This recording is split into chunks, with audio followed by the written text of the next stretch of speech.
said, I hope pay TV never comes.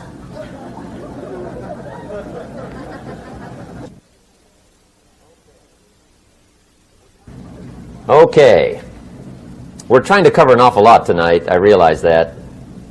But my time schedule is such that we just have to sort of give it all to you and let you sort the rest out. I wish we had plenty of time for questions and answers and that whole thing, but our time is just limited.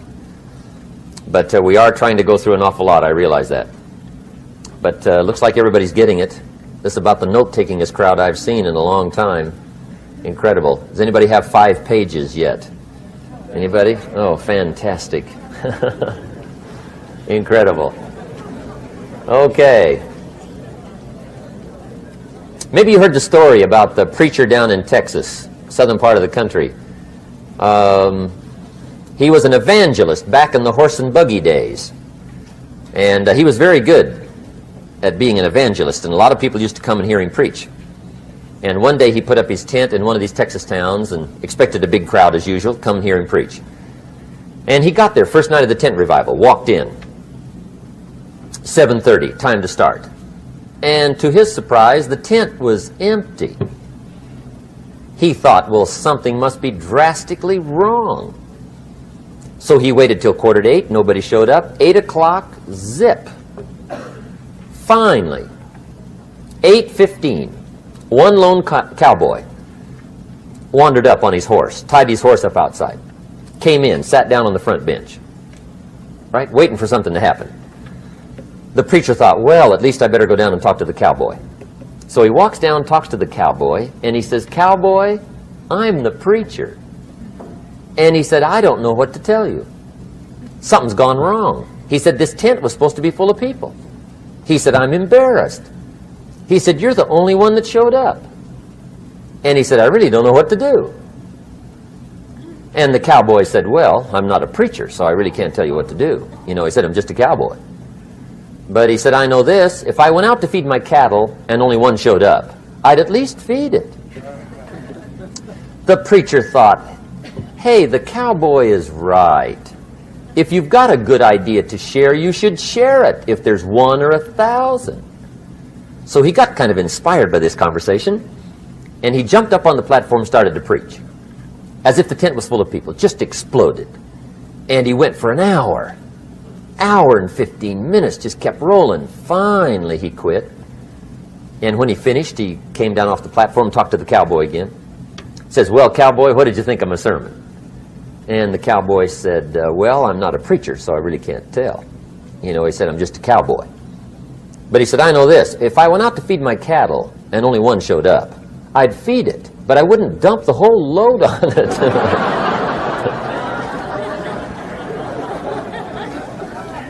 So anyway,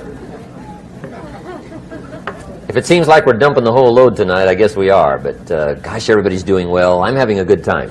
I appreciate the response here tonight. Okay, the next subject is setting goals. Let me show you what turned my life every way but loose.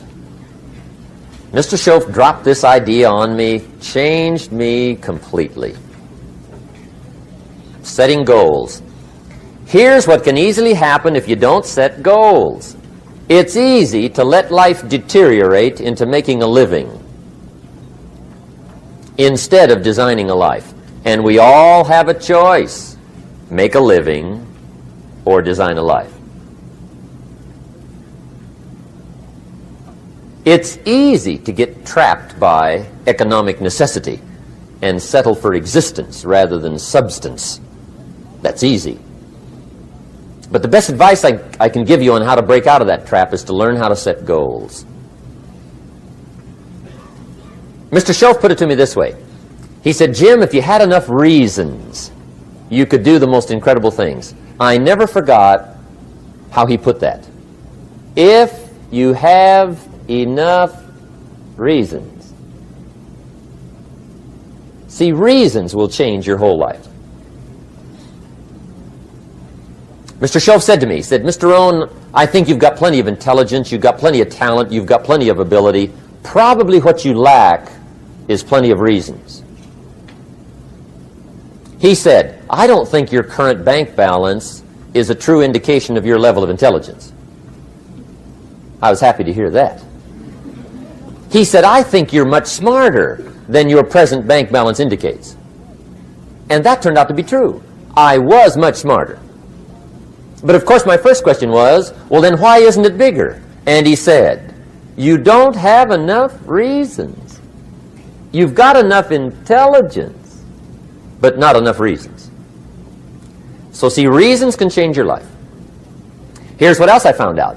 Reasons come first, answers come second. You don't get the answers to do well till you get the reasons. Life has a mysterious way of hanging on to all the answers and only gives them up to the people that are inspired by reasons.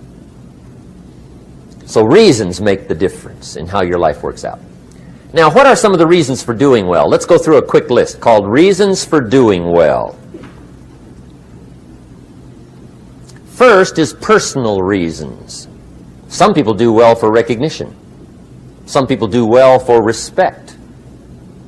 Some people do well for the way it makes them feel. They love the feeling of being a winner. Those are good reasons. I have some millionaire friends that keep working 10, 12 hours a day, making more millions. And it's not because they need the money. It's because they need the joy and the satisfaction and the pleasure that comes from being a constant winner. And see, it's not just the money anyway. It's the journey, not the money. Once in a while somebody says to me, boy, if I had $1 million, I'd never work another day in my life. That's probably why the good Lord sees to it they don't get their million, right? They'd quit. They'd quit. Okay. Next is family reasons. Some people do extremely well for other people, and that's powerful. Human beings can greatly affect each other. Sometimes we will do things for somebody else we will not do for ourselves. We're made that way.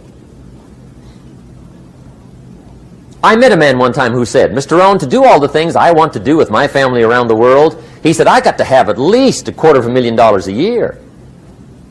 I thought, incredible.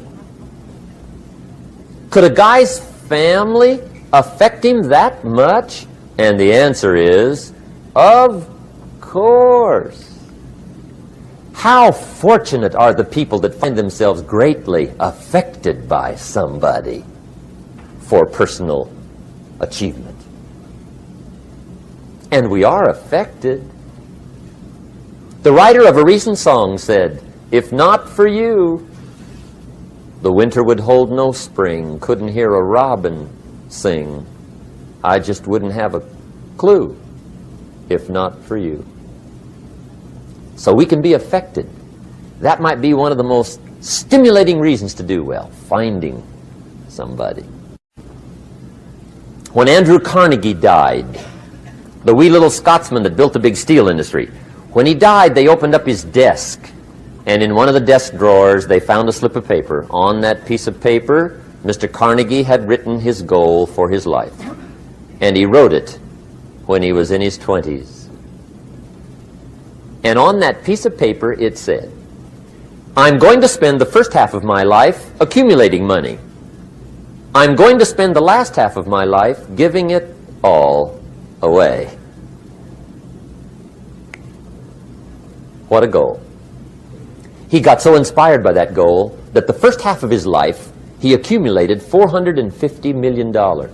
And the last half of his life, he gave it all away. Good question tonight. What's got you turned on?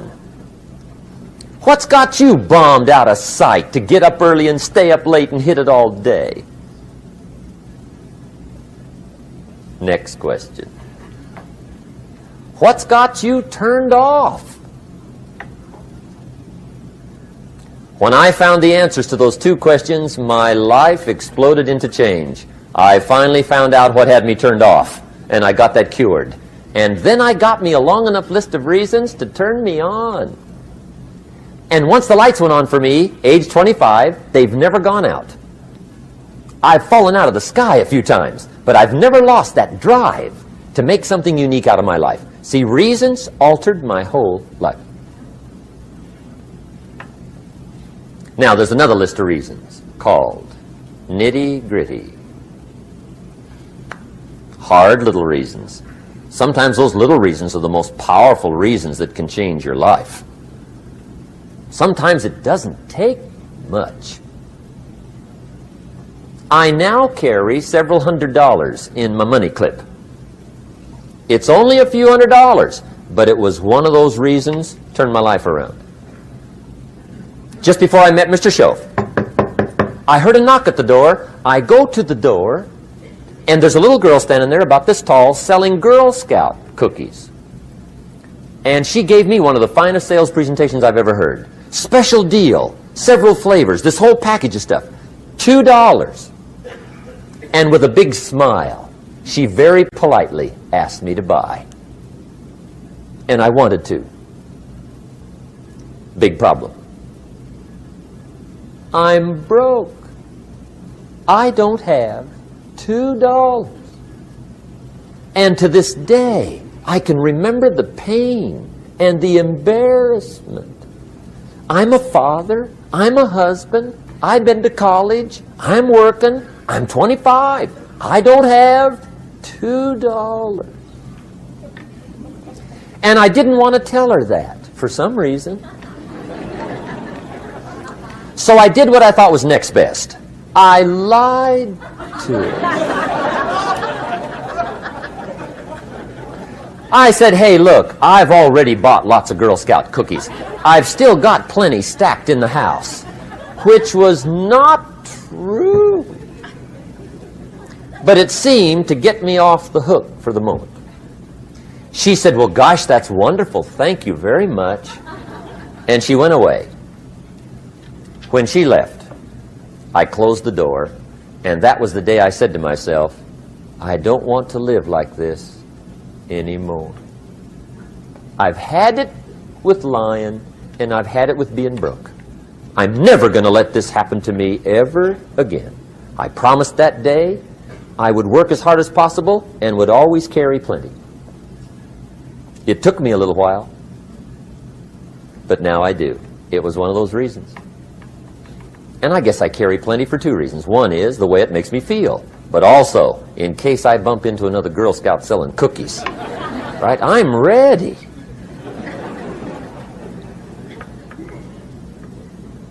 I walked out of the Bank of America one time up in Saratoga, California, where I used to live. Two little girls selling candy right outside the bank. Good place. Some girls' organization they're working for, right?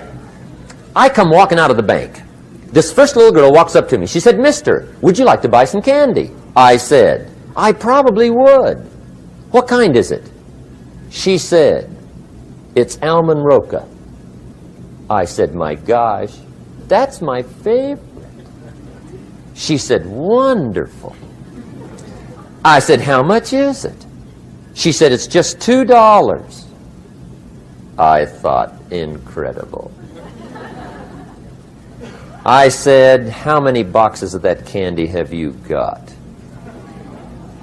She said, 5. And her little friend was standing there. She was selling candy too. I said, how many boxes have you got? She said, I've got 4. I said, that's 9. I'll take them all. They said, really? I said, yeah, it's my favorite. I've got some friends. I'll pass them around. They got so excited, put all this candy together. I reached in my pocket, gave them the $18. When I've got the candy and they've got the money, that first little girl looks up at me. She says, Mister, you are really something. How about that? Can you imagine only spending $18 and have somebody look at you in the face and say, you are really something? Now you know why I carry heavy, right? I'm not going to miss anymore. It was just one of those reasons. Helped to change my life. One of my nitty-gritty reasons was budget finance. Budget finance used to grind my soul.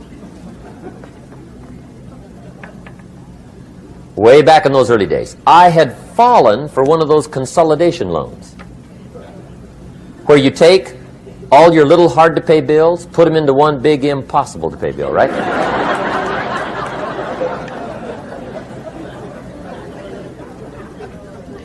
I would get 4 or 5 payments behind. This one guy used to call me day and night. I don't think they're allowed to do that anymore. Harassed me. Threatened to run me in front of the judge. Threatened to ruin my credit. Threatened to embarrass my family. One day he said, we're going to come get your car, drag it rear end up down the street in front of your neighbors. The guy even called me a flake. And back in those days, I'm broke, I'm pitiful, there's nothing I can do about it. But I never forgot how the guy treated me. And when I met Mr. Schoaf, and I got my life straightened out, and the money started to flow, that was one of my first projects, budget finance. I poured it on day and night. I finally put all the money together I owed him, which was considerable. I picked a day for the payoff. And when the payoff day came, I put the money in small bills in a big briefcase. And I walked into the budget finance office on Wilshire Boulevard in Los Angeles. The guy who harassed me so often, his desk was about 3 back. I walked right up to his desk, startled him. He wondered what I was doing there. It was the first time I'd been there since I borrowed the money, right? Without saying a word, I opened up this briefcase, dumped this pile of money all over his desk. I said, count it. It's all there. I will never be back. And I turned around and stormed out. Now, that might not be noble, but if you haven't tried it, you've got to one time.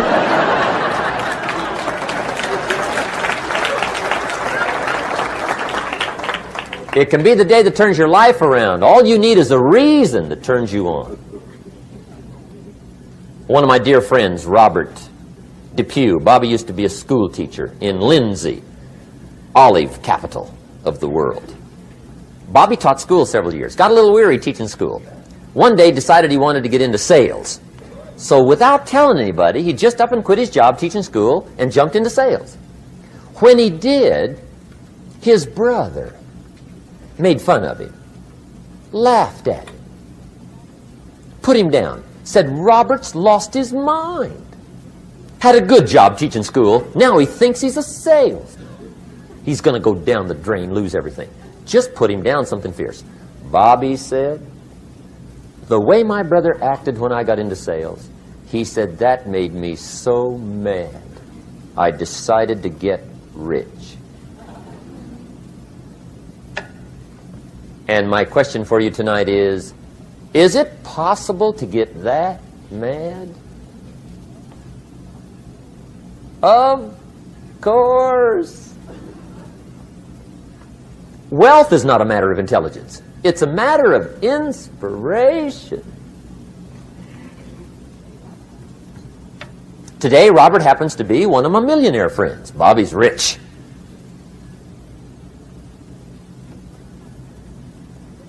Frank Sinatra said one time, the best revenge is massive success.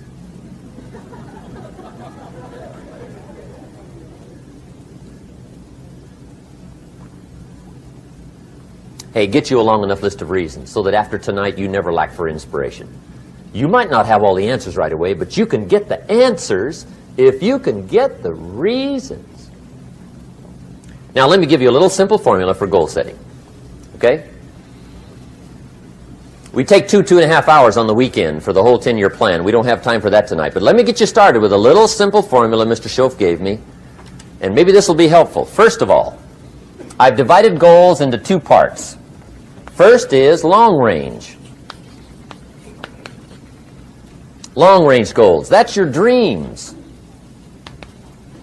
Your dreams for the next 3, 5, 10, 20, 30, 40 years. Actually, the rest of your life.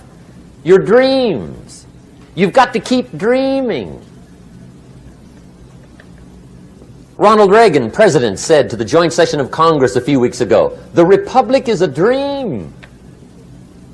And if we don't keep dreaming, we will lose the Republic."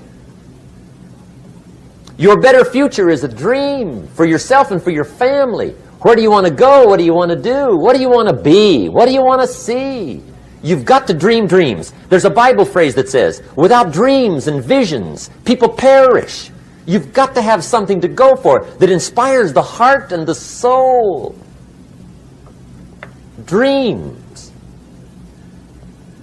From the children of Sanchez, it says, take the crumbs from starving soldiers, they won't die. Take the bread from hungry children, they won't cry. But without dreams, we all will die. You've got to dream. Don't lose your dreams for yourself, for your future, for your family. The dreams of love and enterprise and travel and doing things, becoming something unique on your journey here. Don't lose your dreams. Do some dreaming. That's long-range goals. You've got to have those. So that's number one. Here's the second part of goals, short-range. Short-range goals. That's your goals for tomorrow, this week, this month, this year, the immediate future. We call these confidence builders. Because if you set up something short-range, go for it, get it, latch onto it, work hard, accomplish it. That starts building your strong feelings to go for your dreams. Now, I've divided goals into three categories. Here they are. Number one is economic. That's your goals for money, income, business, profits, production.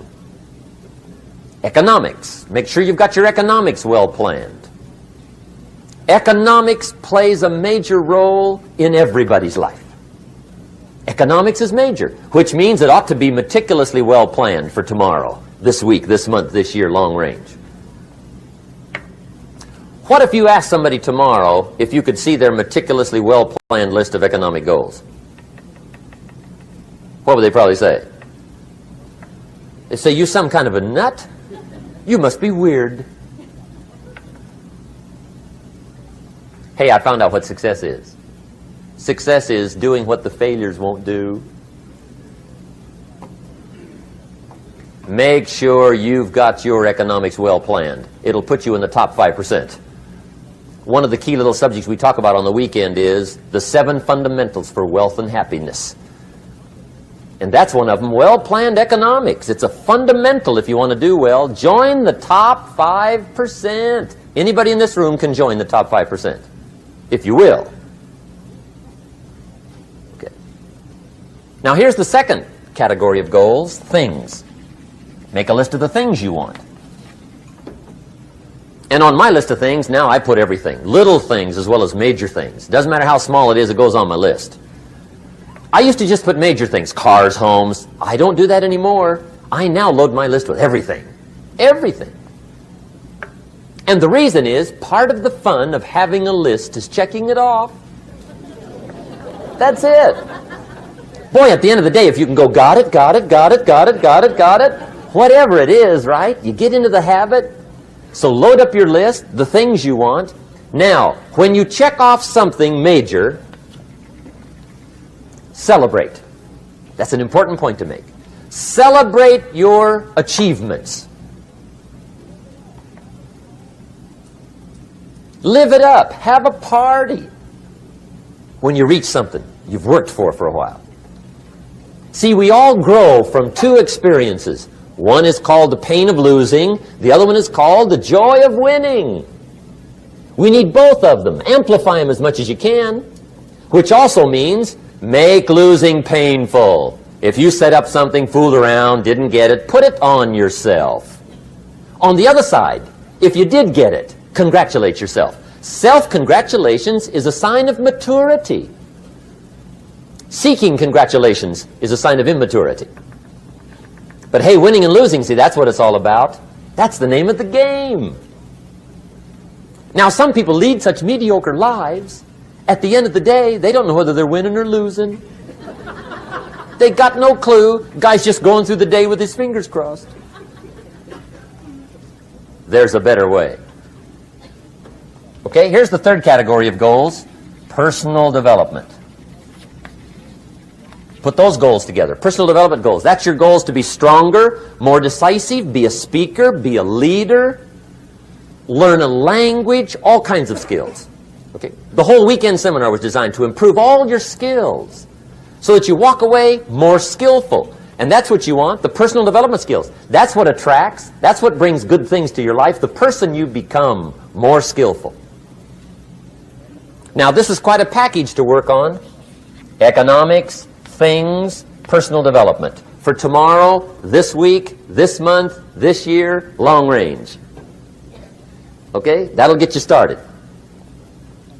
Now, here's the simple formula for setting goals. It goes like this. A, work on your goals.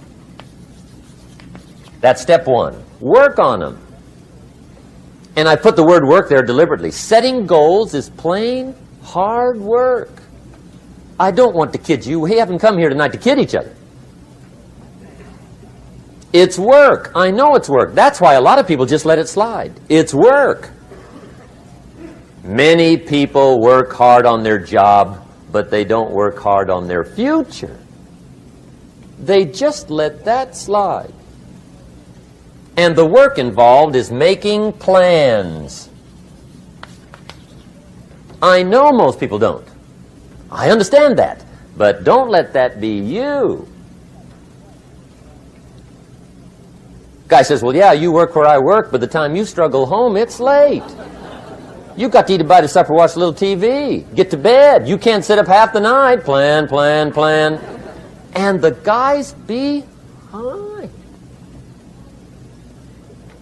Good worker, hard worker, sincere. But you've got to be better than sincere, working hard. You've got to be better than a good worker. You've got to be a good planner. Somebody once wisely said, the people who fail to plan are planning to fail. Well said.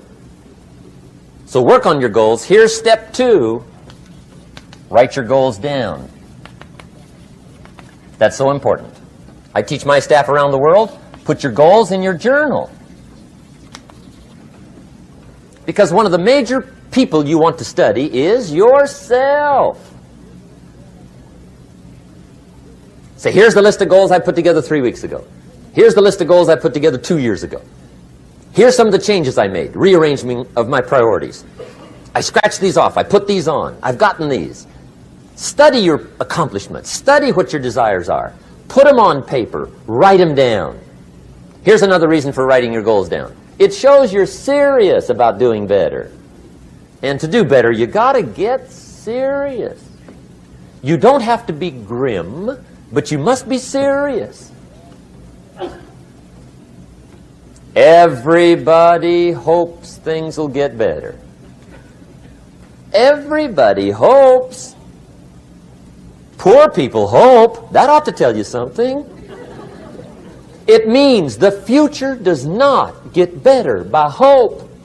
It gets better by plan. I used to have the affliction called passive hope.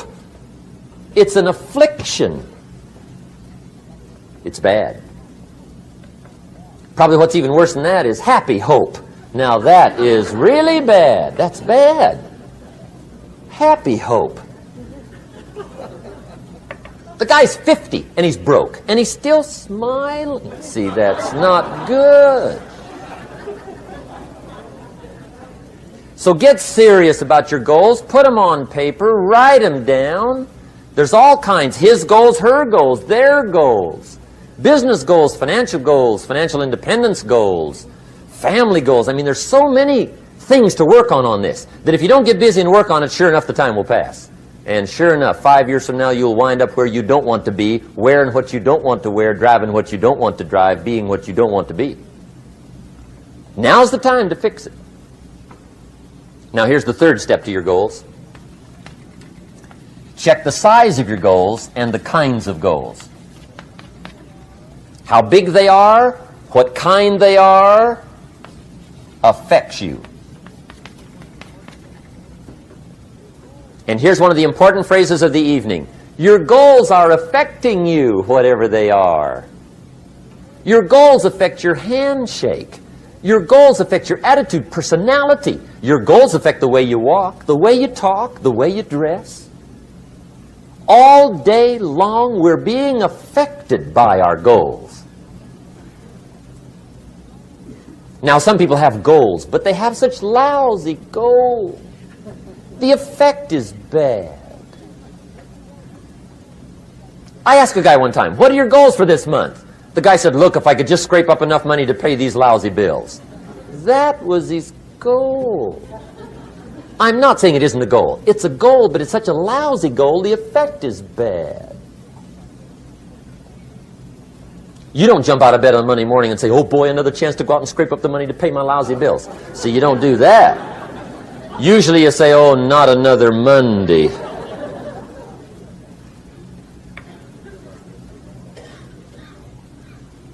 And some people have so given up on life, they have joined the thank God it's Friday club. How sad. Surely those are the same people, when life is over for them, will say, thank God it's over. Let me give you a Bible philosophy that teaches how to get whatever you want. That's the title of the next set of notes. How to get whatever you want. From the Bible. Now again, I'm an amateur when it comes to the Bible. I'm not a pro. But this I can quote, and I think that'll be sufficient. How to get whatever you want. Here's what it says if you're ready. It says, ask.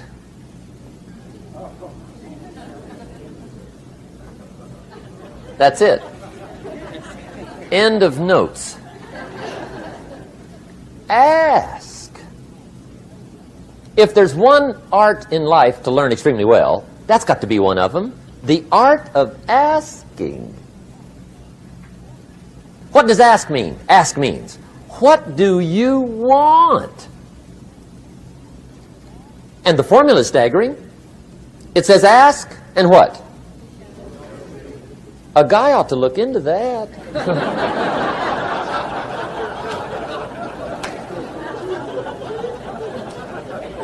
He says, yeah, but you work where I work, by the time you struggle home, it's late. You got to eat a bite of supper, watch a little TV, get to bed. You can't sit up half the night, ask. And the guys behind. See, you've got to be better than a good worker. You've got to be a good asker. Now, let me give you 3 key points on asking and receiving. This can do it. Number 1, asking is the beginning of receiving. Asking starts a unique process, mental and emotional. I don't even know how it works. All I know is it works. It's like pushing a button and all this machinery starts working. I don't know how. It just works. There's a lot of things you don't need to know how. Just work them. Some people are always studying the roots. Others are picking the fruit. I mean, it depends on what end of it you want in on. Asking is the beginning of receiving, so start the process. Here's number 2. Receiving is not the problem. Receiving is automatic. Now, if that's true, receiving is not the problem, what's the problem? Failure to ask might be one of your major problems. I don't know. Check it out. The guy says, oh, now I see it. I got up last year and hit it every day, but there's not a scrap of paper with my goals on it. Good worker, poor asker. So you got to change that. Here's number 3. Receiving is like the ocean. There's plenty, especially in California. It's like an ocean here.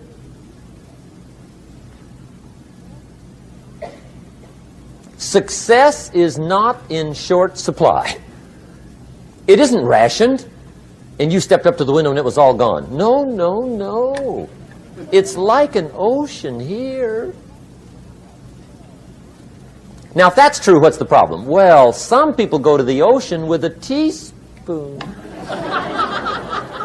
Have you got the picture? See, what you want to do in view of the size of the ocean is trade your teaspoon for at least a bucket. And you'll look better down at the ocean. Kids won't make fun of you, right? Okay. Now, there's two ways to ask, and we'll wrap up goal setting. Two ways. Here's number one. Ask with intelligence. It didn't say ask intelligently, but I'm sure it meant that. Don't mumble. You don't get anything by mumbling. Be clear. Be specific. Intelligent asking means how wide, how high, how soon, when, what size, what color, how much. Define what you want and describe what you want. That's powerful. In the weekend seminar we teach, goals become like a magnet. They pull you that direction. And the better you describe them, the more they pull. So ask intelligently. Here's number two. Ask with faith. That's the childish part of the equation. Believe you can get what you want like a child. Not an adult. Adults are too skeptical. So the formula really reads, make plans like an adult and believe in them like a child. And the most incredible things will happen. Just try it for 90 days.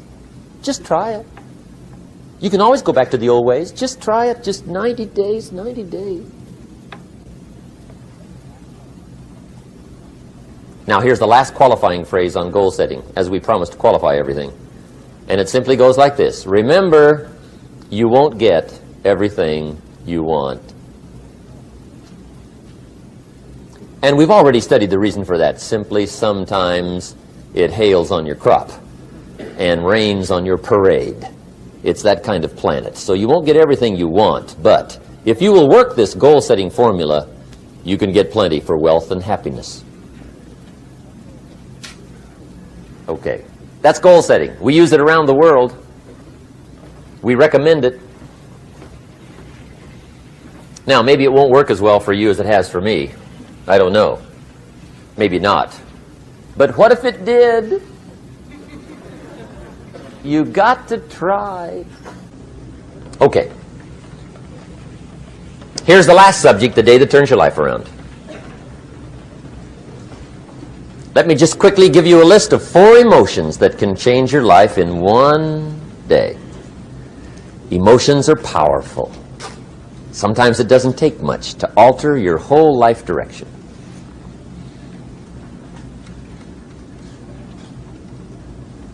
Okay, here they are. Number 1, disgust.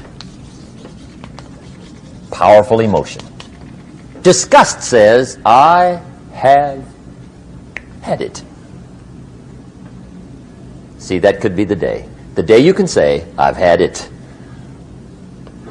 And whether you've had it with something small or something major, the day you can say, I've had it, may not be the day it ends, but the day it begins. That's what I said when that little Girl Scout left my door when I'm 25. I give her the big lie, she leaves, I say, I don't want to live like this anymore. I've had it with lying and being broke. Powerful day. The man's finally had it with mediocrity. He's had it with being a loser. He's finally had it with those awful sick feelings inside, knowing his wife is at the grocery store looking at 2 cans of beans, one marked 37 cents, one marked 39 cents. And the guy sick inside knows his wife's going to buy the 37-cent can, and she doesn't even like the brand. Do you know why she's going to buy the 37-cent can? To save 2 cents. The guy sick inside finally says, I've had it. Being on my knees in the dust looking for pennies? We're not living like this anymore.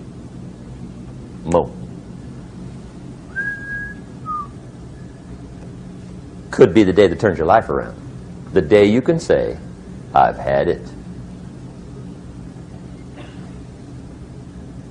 He walks into his closet and rips everything in it to shreds and says, I've worn this embarrassing stuff for the last time.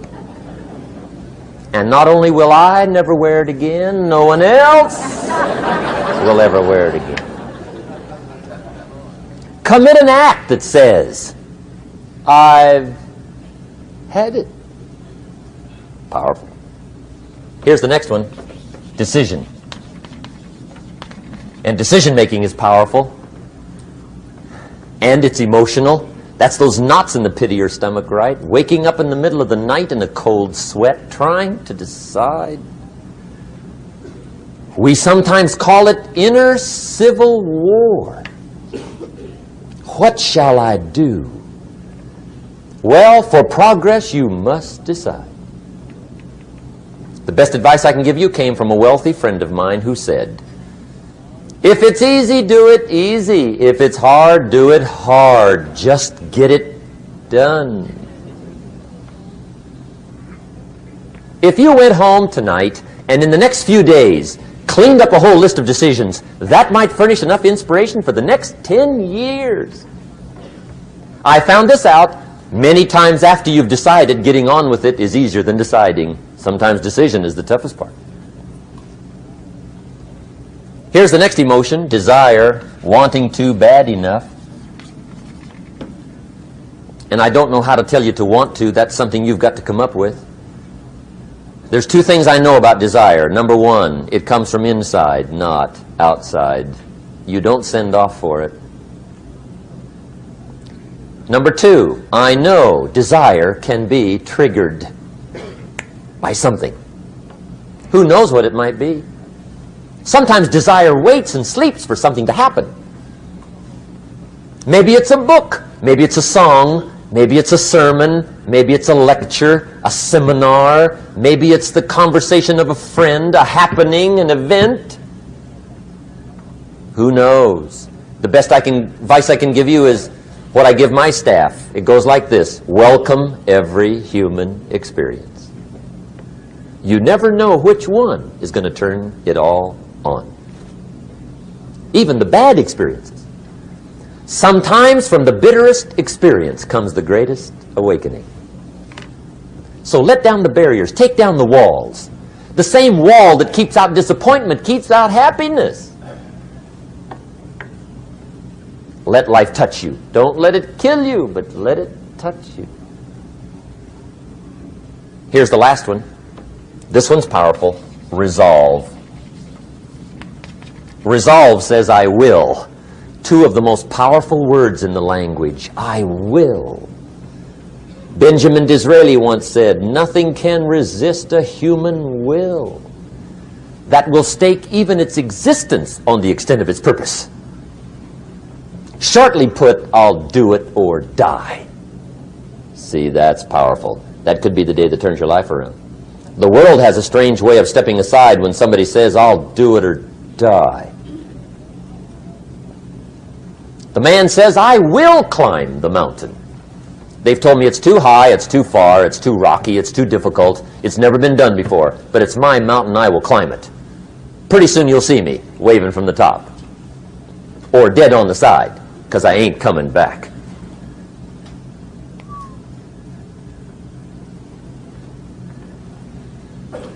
The best definition I ever got from the word resolve came from a little junior high girl in Foster City, California, up north. I'm talking to the junior high kids one day. I love to ask kids definitions. They come up with beauties. I got to the word resolve and I asked, who can tell me what resolve means? And I got several hands, and they were all pretty good, but the last one